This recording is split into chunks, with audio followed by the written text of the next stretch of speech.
control the question. Well, actually, Doug didn't really have a question. Well, yeah. But I do want to just bring up one other thing, hospital, what's happening to the funding for hospitals. I work at Day Kimball.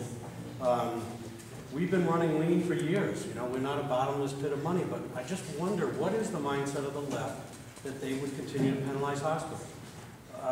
We had a hospital tax implemented 2 years ago. It was supposed to end this year. They've extended that quietly. And now to cut our funding tremendously, it's going to be devastating to all hospitals, and I know to ours it's going to be devastating. I know how the three of you voted, and I thank you. But I just wonder, what have you heard? What is the mindset? We can give you a little bit of insight, because Penny and I sat in on a caucus where we were debating, and I guess this was in December, cuts that have been proposed. And Penny has a lot of experience and a lot of familiarity with Johnson Memorial, which she represented that area, still does, and as does Senator Guglielmo, and of course myself with Day Kimball. And we looked at the numbers and what the proposed cuts were, and what they would have done was, as bad as they ended up being, they were even worse when we first looked at the numbers. And Penny and I know, and I think the Senator as well, we went and told our leaders that this was unsustainable and that we needed to make changes. So we were able to be successful in making some changes to the formula, which restored some of the cuts. I think, very honestly, the reason why they were looked at was because there hadn't been pushback by the hospitals before. And I think they looked at the hospitals, and this is sort of the way politics is done. They looked at the hospitals as being wealthy, that the CEOs in many cases were making a lot of money, and they just thought that was absurd. How dare they make these sums of money, and not looking at the hospitals as somebody in private business would look at the scope of responsibility that goes with that.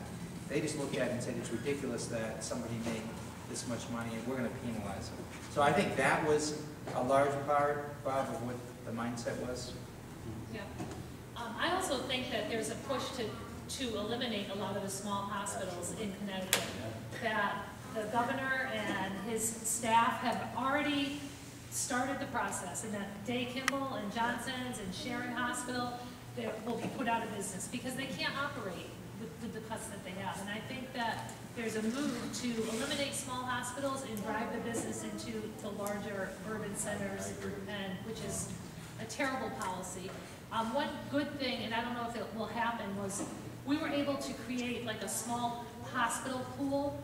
It's still not firmed up how this is going to work, but hopefully your hospital, mine, and some of the other smaller hospitals are going to be able to access this sort of emergency pool of money. It's a temporary measure, but hopefully it's going to get us down the path until we get rid of Malloy and we get more good-minded people in the legislature and we can solve the problem the right way.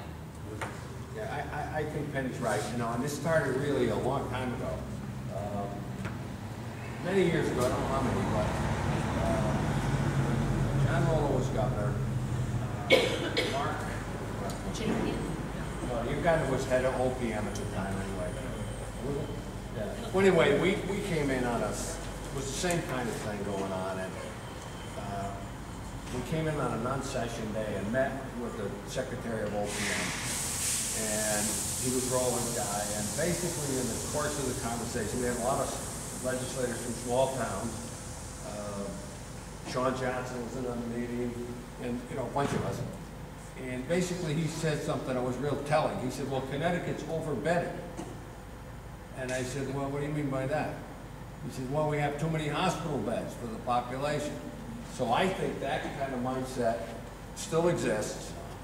And we were able to slow it down and slow it down. But and then what happened now? They're so desperate for cash. And that's a big pool of money. I think part of the motivation was just that they needed the money. And the reason they didn't back off more than they did was if they gave it back to the hospitals like they should have, they were going to have to find $500 million someplace else, and they didn't know where to get it. I mean, we're getting down to the end, I think, of the gimmicks. I think there's a tipping point. I thought it would happen a long time ago, to be honest with you. But I think they're getting to the point now where they're really scrambling to make this thing look like it works, and And the hospitals had a big pool of money, and they just went after, say about robbing banks, who was the guy there? He went there because that's where the money was. And was it Willie Sutton? Willie Sutton. He went, they asked him why he robbed banks. He said, well, because that's where the money was. And I think that's what they did with the budget. They went to the hospitals because that's where the money was, and they needed a large chunk to make it look like it was balanced.